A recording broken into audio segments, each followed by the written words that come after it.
Hello everyone, welcome back to your YouTube channel microbiology. So आप सभी कैसे हैं? होपफुली आप बहुत अच्छे ही होंगे।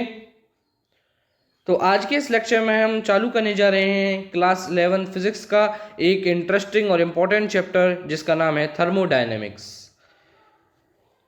बेसिकली थर्मोडायनेमिक्स जो चैप्टर है ये बहुत इंपॉर्टेंट है आपके जेईई और नीट के लिए, और आपके स्कूल एग्जाम्स में तो पूछ ही लिया जाता है। ठीक है, तो थर्मोडायनेमिक्स, थर्मो यानी थर्मल का मीन्स होता है हीट, और डायनेमिक्स यानी फ्लो।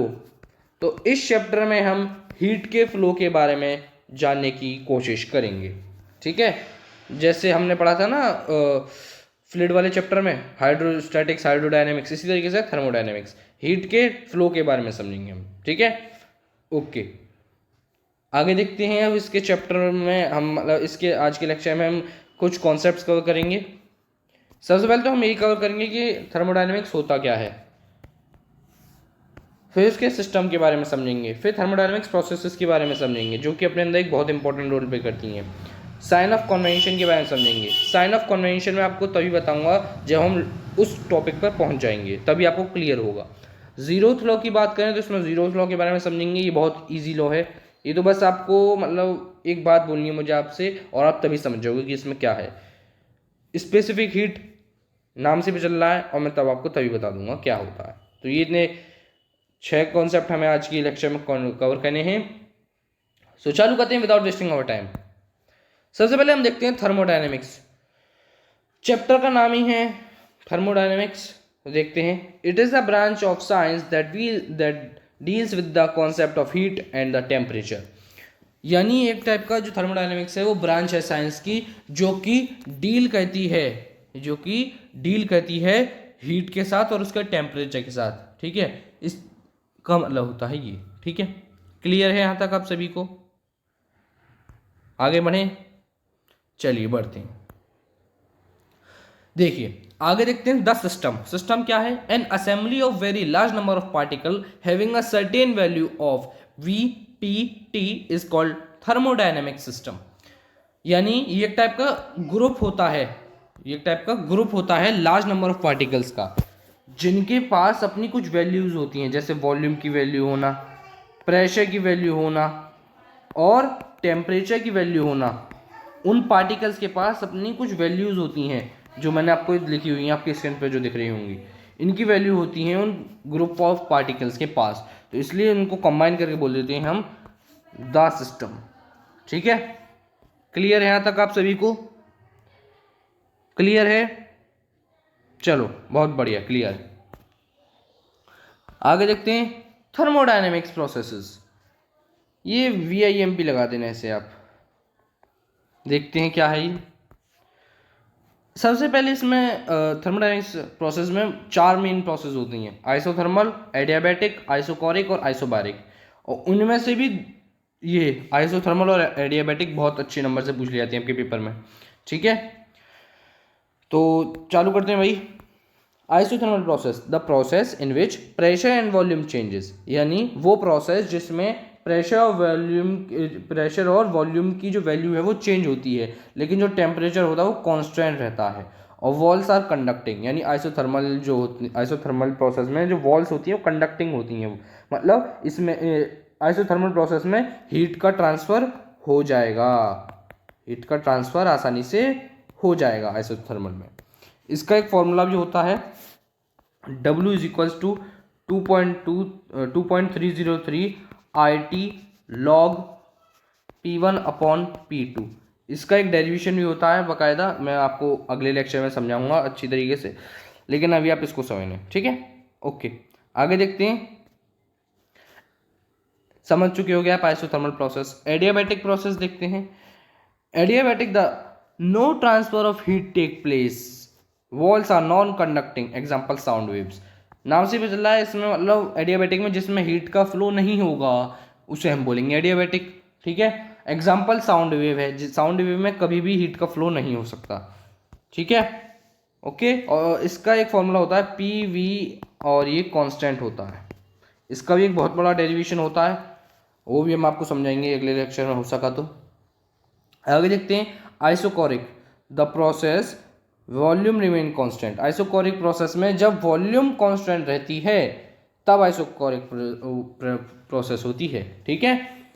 और आइसोबैरिक की बात करें, the process in which pressure remain constant, तो वो होता है आइसोबैरिक।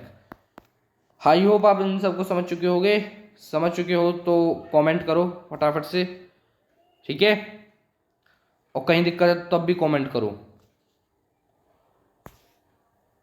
आगे देखते हैं साइन ऑफ कन्वेंशन। ये बहुत इजी सा और इम्पोर्टेंट सा कॉन्सेप्ट है।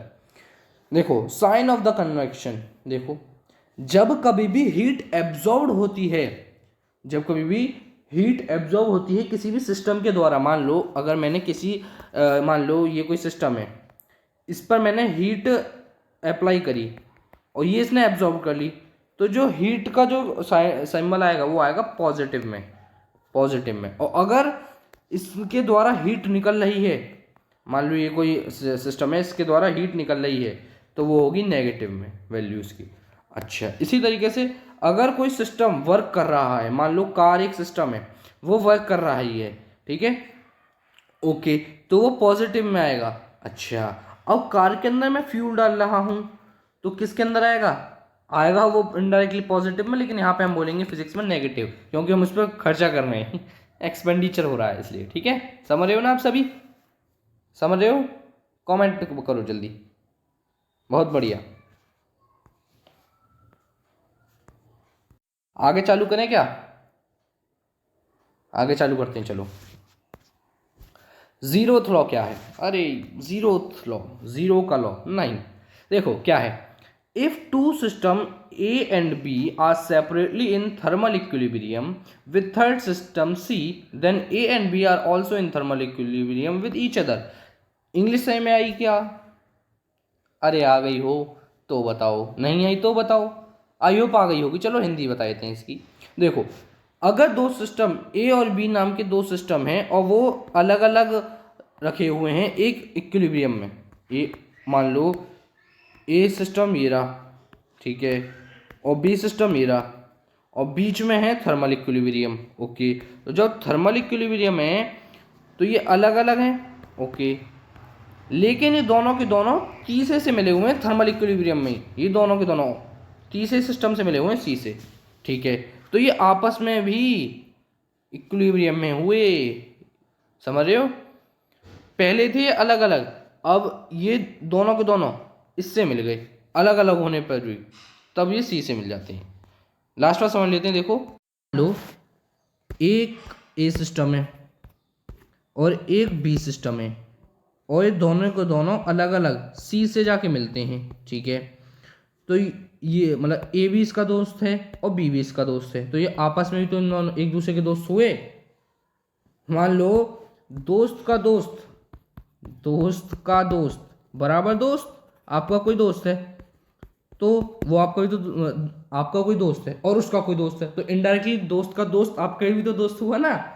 तो इस तरीके से ये है इसका जीरोथ लॉ, यानी अगर ए और बी अलग अलग रखे हुए हैं थर्मल इक्विलिब्रियम में और लेकिन दोनों के दोनों तीसरे सिस्टम सी से मिले हुए हैं तो वो आपस में भी तो मिलेंगे, तो ये आपका जीरोथ लॉ कह रहा है। बस छोटी सी बात, या आप अपने माइंड में रख लो, दोस्त का दोस्त बराबर दोस्त, बस खेल खत्म।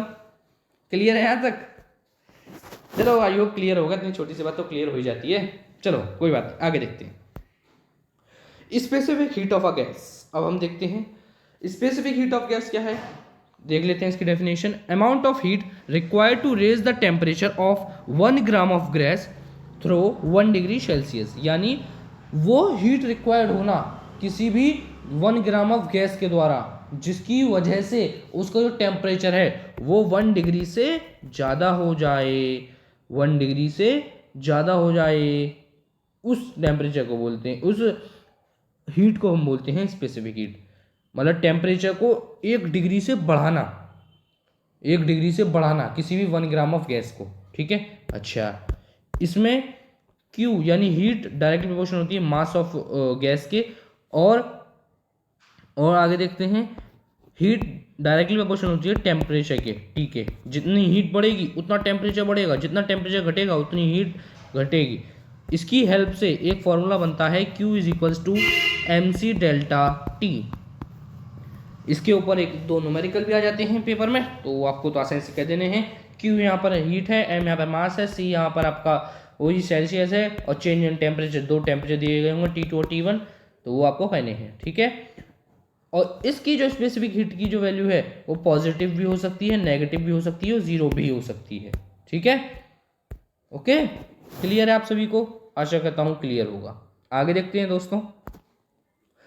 इस पे स्पेसिफिक हीट में कुछ कंडीशंस होती हैं, जैसे कांस्टेंट वॉल्यूम, कांस्टेंट प्रेशर और molar specific heat at constant volume, इस तरीके से। सबसे पहले देखते हैं at constant volume specific heat. Amount of heat required to raise the temperature 1 gram through 1 degree at constant volume. अच्छा, बस कांस्टेंट वॉल्यूम पे 1 ग्राम ऑफ गैस को 1 डिग्री से ऊपर करने वाली जो हीट चाहिए वो है specific heat capacity at volume. इसी तरीके से प्रेशर में वो ये कि amount of heat required to raise the temperature of 1 gram of gas through 1 degree at constant temperature at constant pressure, जब प्रेशर कांस्टेंट होगा बस। ओके, आगे देखते हैं molar specific heat capacity at constant volume. देखते हैं amount of heat required to raise the temperature of 1 mole of gas through 1 degree at constant volume. बस यहाँ पे 1 ग्राम की जगह 1 मोल आ गया और कुछ नहीं आया, बस समझ रहे हो ना। बस 1 ग्राम की जगह 1 मोल आ गया और कुछ नहीं है, ठीक है, क्लियर। इसी तरीके से कांस्टेंट प्रेशर है कि amount of heat required to raise the temperature of 1 mole of gas through 1 degree at constant pressure, ठीक है। कमेंट करो यहाँ तक कोई दिक्कत हो तो। कोई दिक्कत तो होगी नहीं। तो फ्रेंड्स, आज के लेक्चर में बस इतना ही। उम्मीद करता हूँ आपको आज का लेक्चर में कोई हर चीज़ समझ में आई होगी, ठीक है। अगर तब भी आपको कोई डाउट है इस लेक्चर पहले लेक्चर में थर्मोडायनेमिक्स के, तो वो कमेंट करें, और मिलता हूँ उसके अगले पार्ट के साथ बहुत जल्दी। तब तक के लिए बी सेफ, बी हैप्पी, और थैंक यू सो मच।